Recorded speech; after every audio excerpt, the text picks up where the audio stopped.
Praise the lord. యేసు రక్తమే జయం. మన రక్షకుడు మన విమోచకుడైన యేసుక్రీస్తు పరిశుద్ధ నామములో అందరికీ వందనాలు. చిన్న ప్రార్థన ద్వారా ఈ రాత్రికాల వాక్యధ్యానం చేసుకుందాము. పరిశుద్ధుడ మహాగణుడైన దేవ యేసయ్య సర్వాధికారి నాయన మీకే వేలాది వందనము కృతజ్ఞత స్తుతి స్తోత్రం చెల్లించుకుంటున్నాను. దేవ రాత్రికాల సమయంలో ప్రభు వాక్య భాగం ధ్యానిస్తుండగా వాక్య భాగం అర్థమవునట్లు సహాయం చేసి మీ కృపలో బలపరిచి నీకు మాదిరిగా మమ్మల్ని నడిపించమని ఈ చిన్న ప్రార్థన యేసుక్రీస్తు అతి పరిశుద్ధ నామములో అడిగి వేడుకుంటున్నాను తండ్రి. Amen amen. సామెతల గ్రంథం 15వ అధ్యాయము 2వ వచనము. జ్ఞానుల నాలుక మనోహరమైన జ్ఞానాంశములు పలుకును, బుద్ధిహీనుల నోరు మూఢ వాక్యములు కొమ్మరించును. ఆమె దేవుడి వాక్య భాగం దీవించును కాక. ప్రభునందు ప్రియులారా, మనం ఇక్కడ వాక్య భాగంలో గమనించినట్లయితే జ్ఞానుల నాలుక మనోహరమైన జ్ఞానాంశంలో పలుకును, బుద్ధిహీనుల నోరు మూఢ వాక్యములు కుమ్మరించును.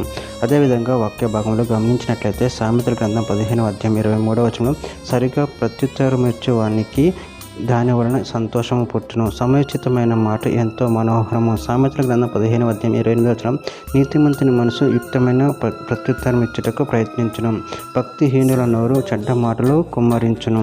సామెతల గ్రంథం 12వ అధ్యాయం 23వ వచనం వివేకి అయిన వాడు తన విద్యను దాచిపెట్టును, అవివేకి హృదయులు తమ మూఢతోను వెల్లడి చేయుదురు. యెషయా గ్రంథం 50వ అధ్యాయం 4వ వచనం అలసిన వాని మాటల చేత ఊరడించు జ్ఞానం నాకు కలుగునట్లు శిష్యునికి తగిన నోరు యెహోవా నాకు దయచేసి ఉన్నాడు.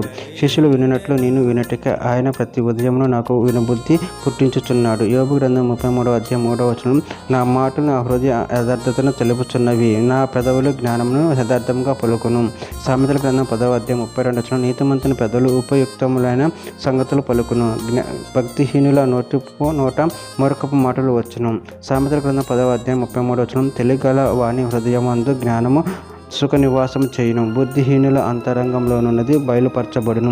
సామెతల గ్రంథం 17వ అధ్యాయం 28వ వచనం ఒకడు మూఢుడైనను మౌనముగా నుండిన ఎడల జ్ఞాని అని ఎంచబడును, అట్టివాడు పెదవులు మూసుకొనక వాడు వివేకి అని ఎంచబడును.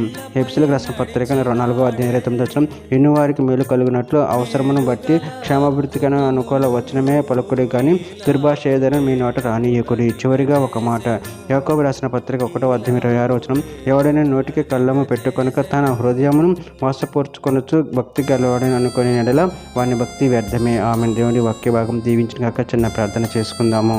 పరిశుద్ధుడ ప్రేమగల దేవ యేసయ్య, మీరు ఇచ్చిన వాక్యదానాన్ని బట్టి ప్రభు కృతజ్ఞతలు చెల్లించుకుంటున్నాను. ప్రభు మేము బుద్ధి కలిగి వివేకముగా ఉండి నాయన నీకు మహిమకరంగా జీవించే శక్తిని వలన మాకు అనుగ్రహించి మీ కృపలో మమ్మల్ని నిరంతరం నడిపించమని చిన్న ప్రార్థన ప్రభు యేసుక్రీస్తు అతి పరిశుద్ధ నామములో అడిగి పెట్టుకుంటున్నాను తండ్రి. ఆమేన్.